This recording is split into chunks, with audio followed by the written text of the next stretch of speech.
Assalamualaikum warahmatullahi wabarakatuh. Kembali lagi di channel Suketirang. Terima kasih untuk kalian semua yang masih setia di channel ini. Semoga sehat selalu dan semoga diberi kelancaran dalam segala urusannya. Di kesempatan kali ini saya akan melanjutkan cerita yang berjudul Orderan Kue dari Alam Sebelah. Sebelum cerita ini dimulai, jangan lupa untuk like, komen, dan subscribe channel ini. Dan juga tekan lonceng notifikasinya agar kalian semua tidak ketinggalan cerita-cerita terbaru dari kami. Tentunya tak usah berlama-lama lagi. Langsung saja kita masuk ke ceritanya.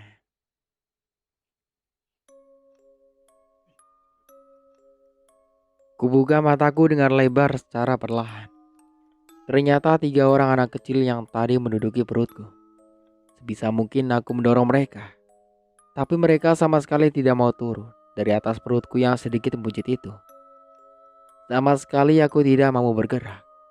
Badanku serasa dikunci oleh mereka. Mereka sangat girang hingga terdengar gelak tawa mereka. Sedangkan aku meringis kesakitan. Aku sangat khawatir atas kandunganku. Sebisa mungkin aku bangun dan bangkit untuk mendorong mereka. Tapi mereka sangat kuat walaupun mereka hanya anak-anak. Gelak tawa mereka seakan mengejekku dengan penuh kemenangan.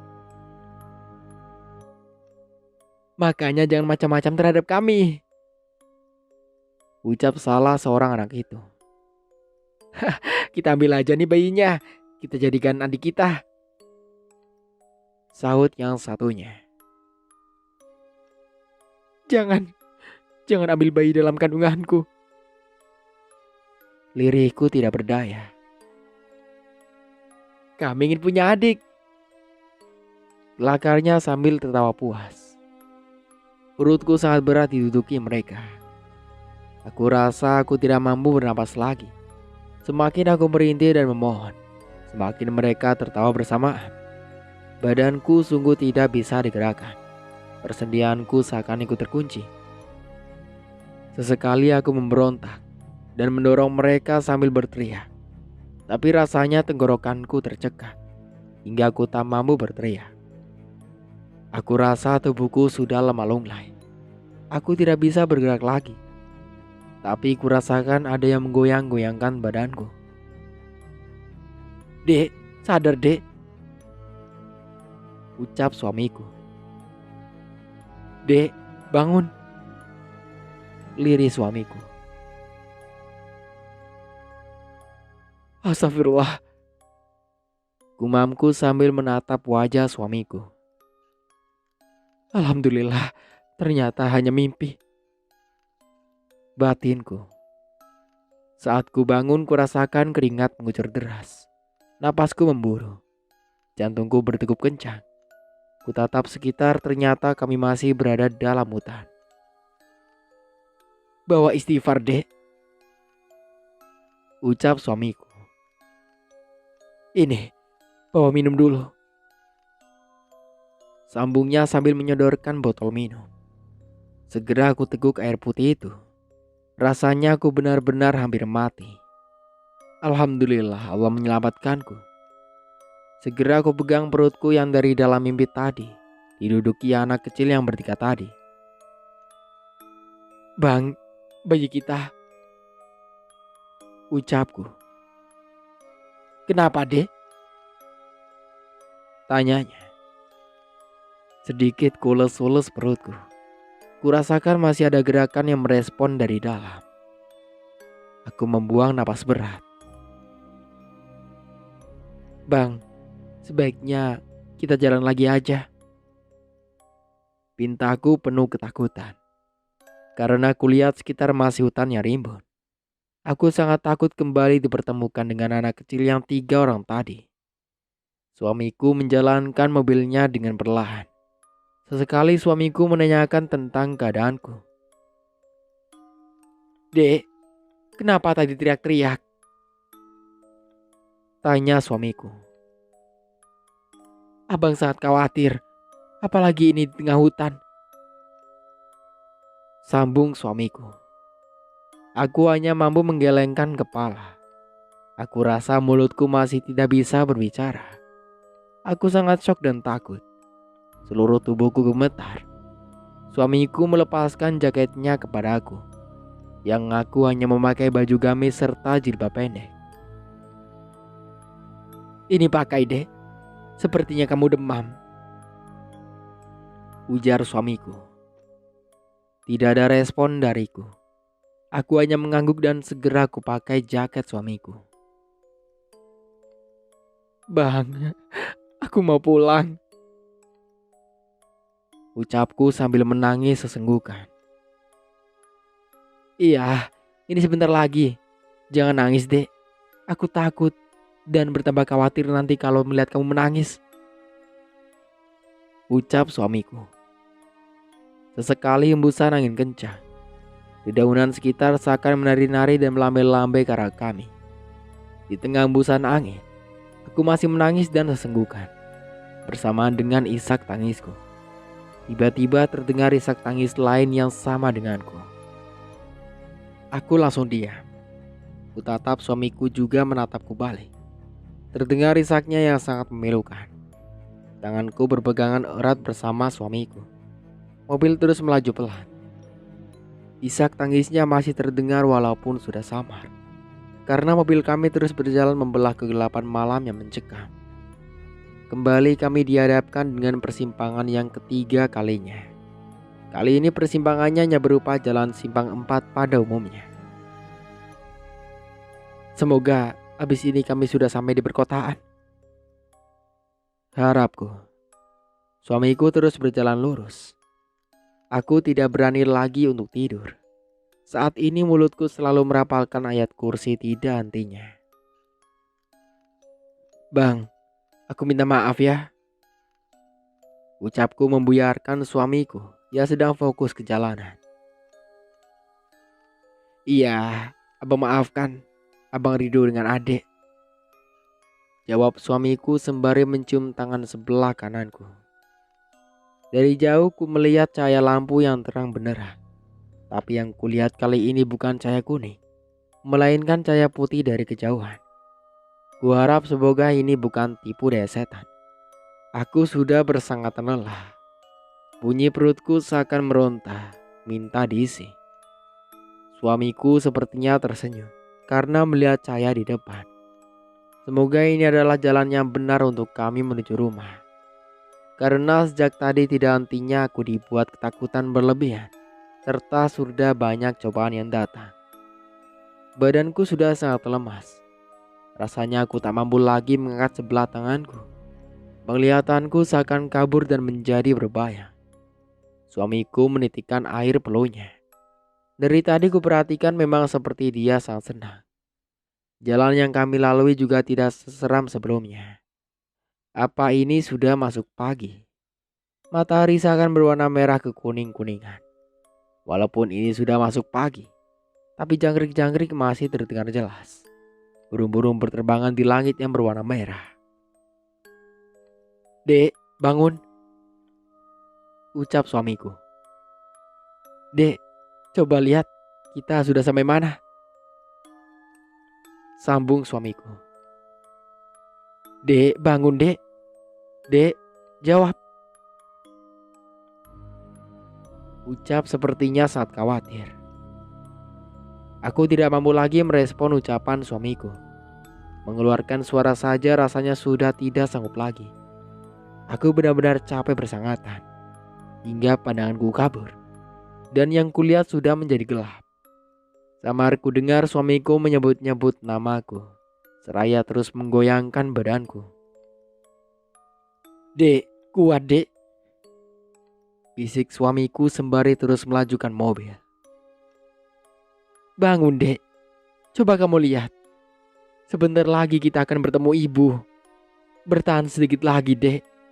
Dek, ini kita sudah sampai," ucap suamiku. Aku tak percaya apa yang dikatakan oleh suamiku.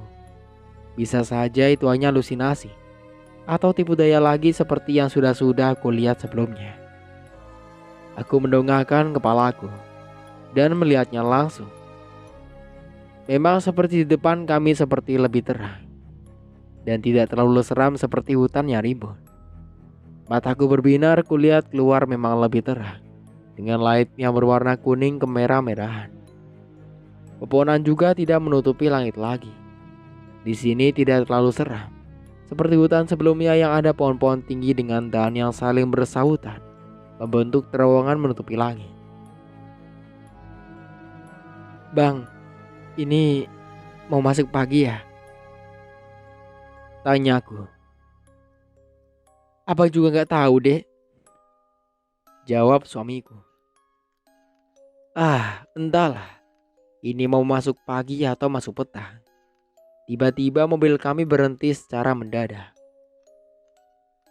Kenapa Bang Ilham berhenti? Batinku. Astagfirullah. Ada apa bang? Tanyaku pelan.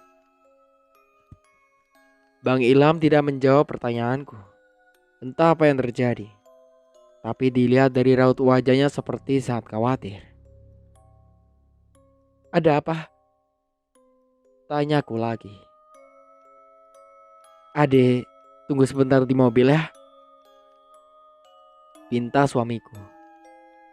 Aku benar-benar keheranan atas sikapnya. Sepertinya dia sedang panik. Ku dengar dia mengembuskan napas panjang dari mulutnya sambil mengusap wajahnya yang kusut itu. Abang mau kemana? Tanyaku.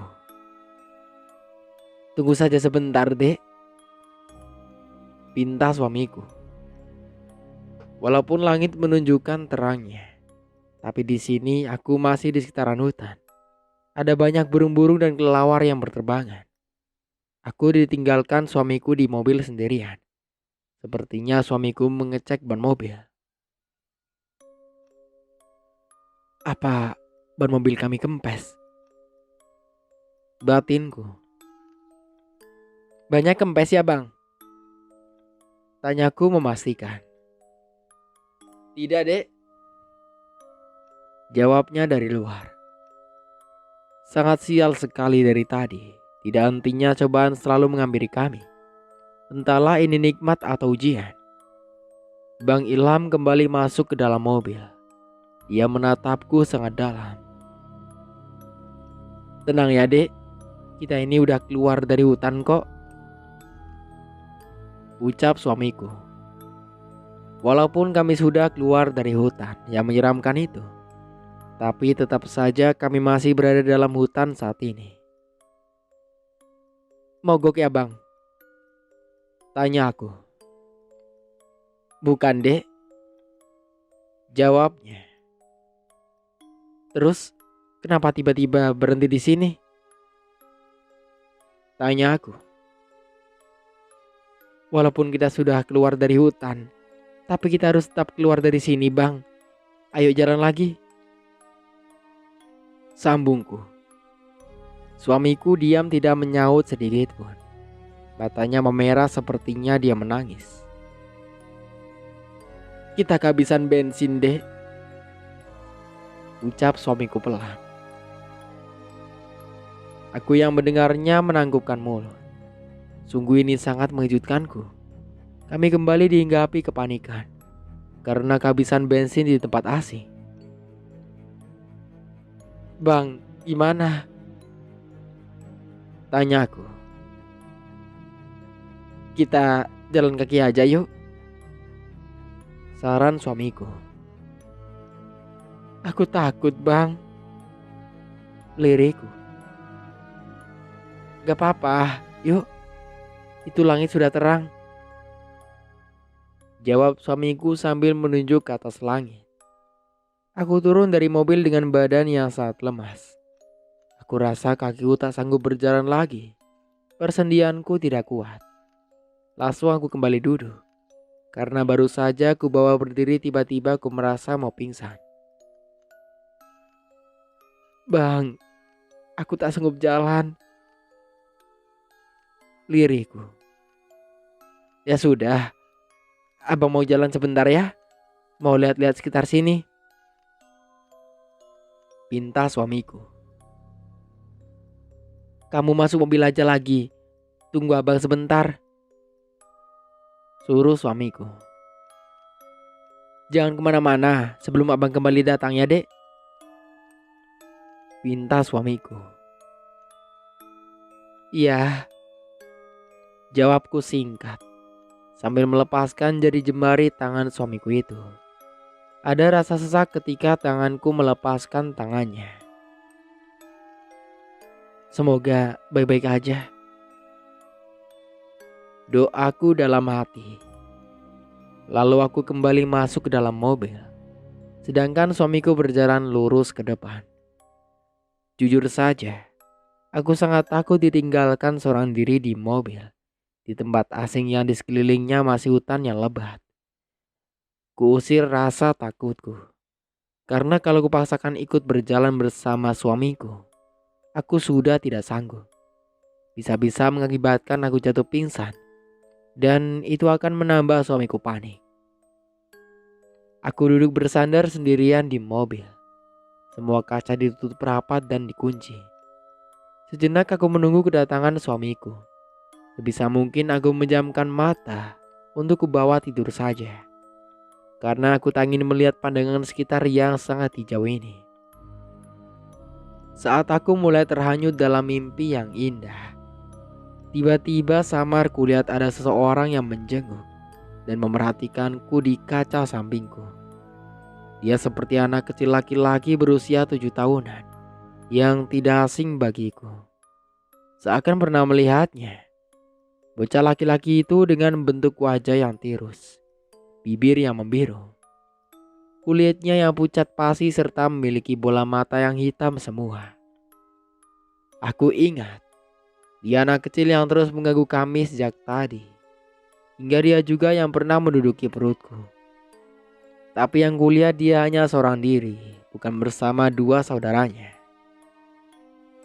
Dia menggedor kaca mobil. Aku sangat panik. Mataku terus menutup. Aku enggan melihatnya. Aku sungguh sangat ketakutan. Hanya aku sendiri di sini, sedangkan suamiku pergi entah kemana. Aku menangis tergugu dengan mata terpejam. Tubuhku gemetar hebat. Doa yang kurapalkan seakan musnah dari otakku. Aku tidak mampu mengingat bacaan apapun. Dek, buka, ini aku, ucap seseorang dari luar. Perlahan kubuka mataku samar. Kulihat seorang laki-laki yang menikahiku 5 tahun yang lalu. Aku masih belum membuka pintu mobil itu, karena aku khawatir itu bukanlah suamiku yang sesungguhnya. Dek, ini aku, ucapnya lagi. Ini aku sudah membawa bensin, sambungnya lagi. Aku diam saja melihat ke arahnya.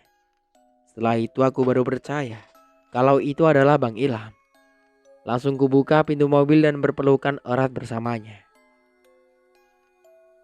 Dek, kamu kenapa? Tanya Bang Ilham. Kenapa kamu menangis lagi?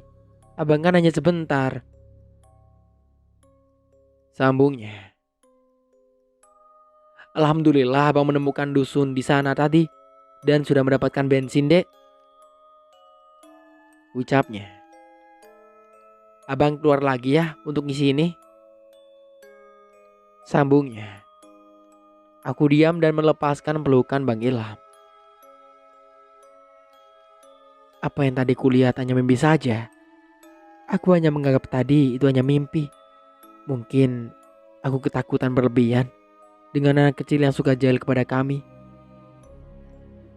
Setelah suamiku mengisi bensin, langsung kami kembali melanjutkan perjalanan yang kurasa tak kunjung sampai kota atau desa. Abang tadi beli bensin di mana? Tanyaku dengan wajah yang kusam. Ada dusun di persimpangan depan, dek, jawab suamiku. Kurasa mana mungkin di hutan ini ada dusun permukiman warga. Tapi syukurlah kami sudah bisa melanjutkan perjalanan lagi. Mobil melaju pelan. Memang benar, di depan sini ada sebuah persimpangan. Tapi yang kulihat di sini, tidak ada pemukiman warga. Kulihat hanya sepi senyap dengan suara jangkrik yang bersembunyian saling sahut. Abang tadi beli bensin di mana? Tanyaku lagi.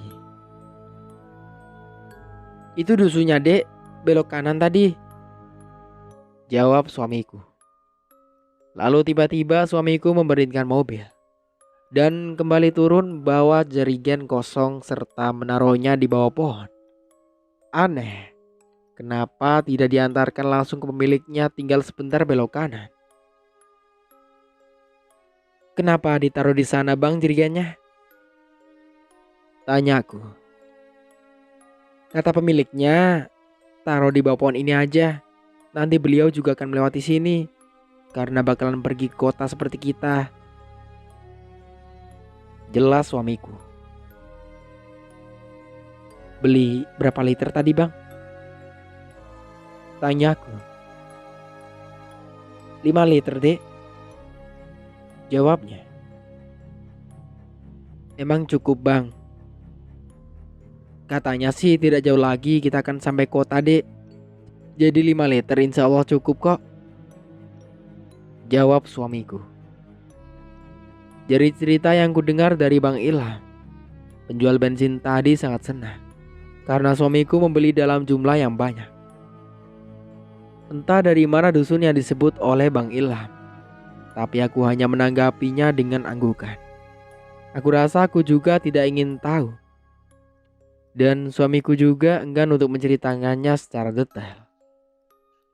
Ku tengok ke belakang, ternyata yang kudapati hanya kesunyian yang dipenuhi kabut.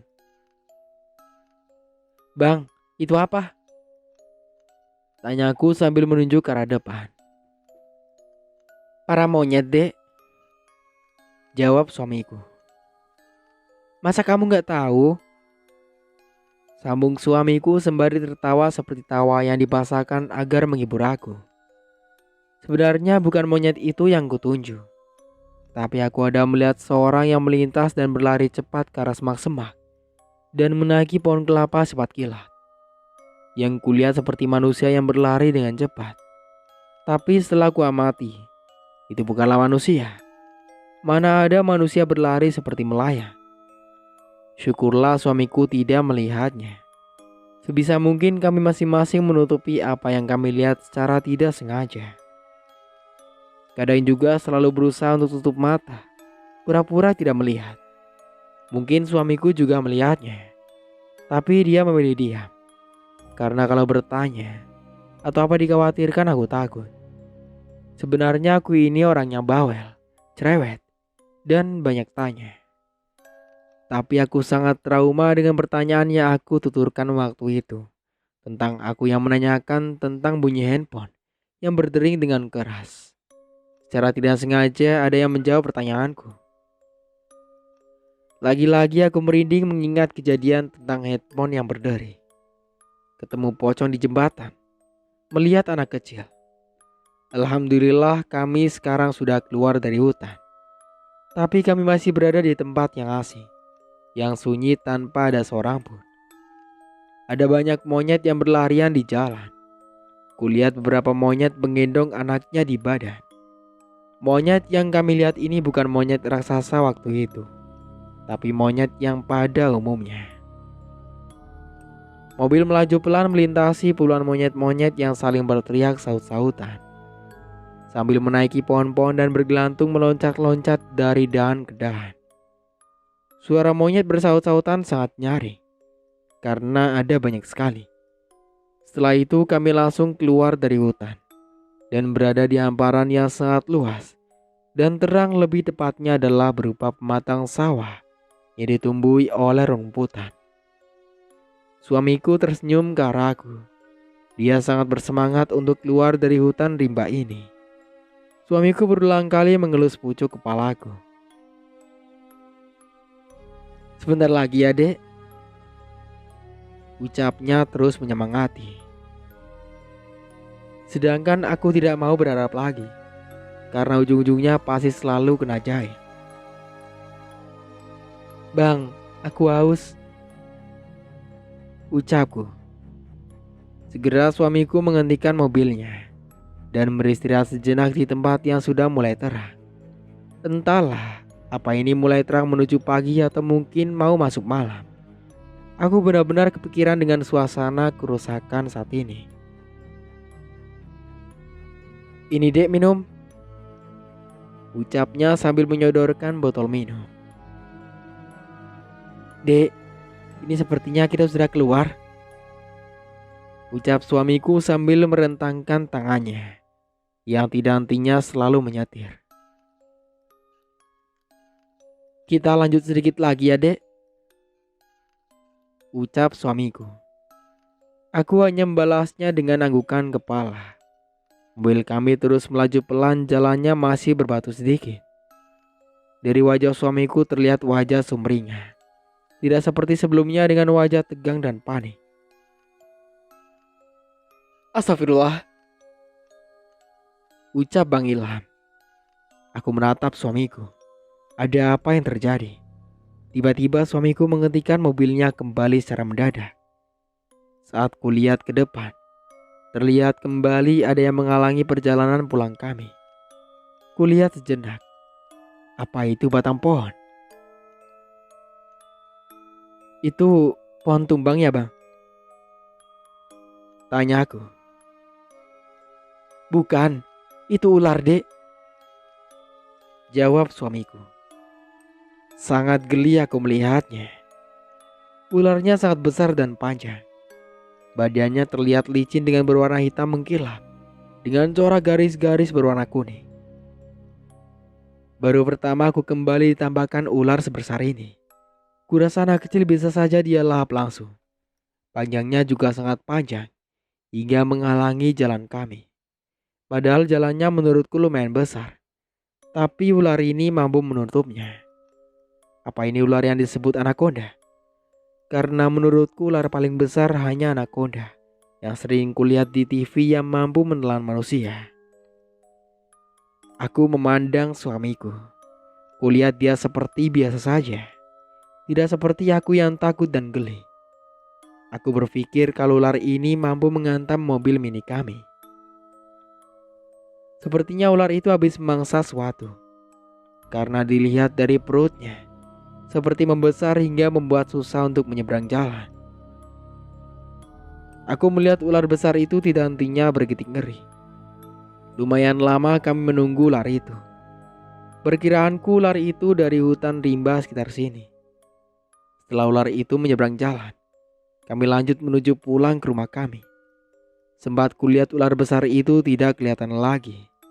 Padahal baru menyeberang dengan membawa badan besarnya. Mungkin sudah masuk semak-semak, pikirku. Mobil kembali melaju pelan. Angin berembus dengan kencang. Kurasakan hawa di sini sedikit panas. Tidak seperti yang kami lalui tadi sepanjang perjalanan, dengan hawa dingin dengan penuh ketakutan. Aku menatap bungkusan plastik yang diberikan Pak Haji Gofar, buah ini dan dari ibunya Nadia. Nanti kalau sudah sampai di rumah akan segera aku buka.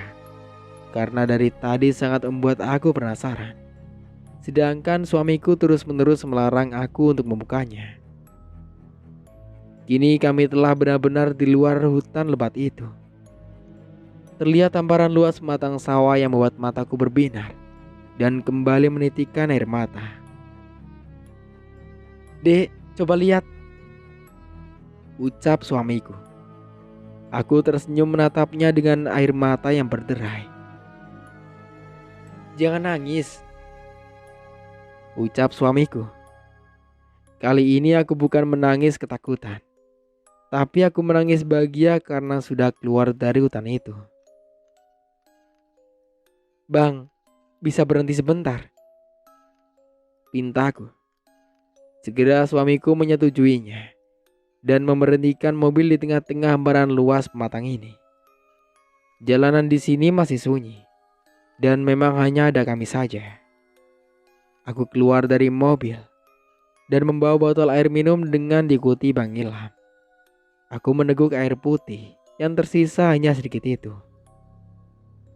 Aku kembali mual, tapi tidak ada yang kumuntahkan karena tidak ada yang terisi apa-apa perutku. Perih perut aku, Bang, ucapku meringis sambil memegangi perut. Ayo, kita lanjut jalan lagi. Nanti kalau kita ketemu warung, kita langsung makan. Aku kembali berdiri dengan dituntun Bang Ilham untuk masuk ke dalam mobil.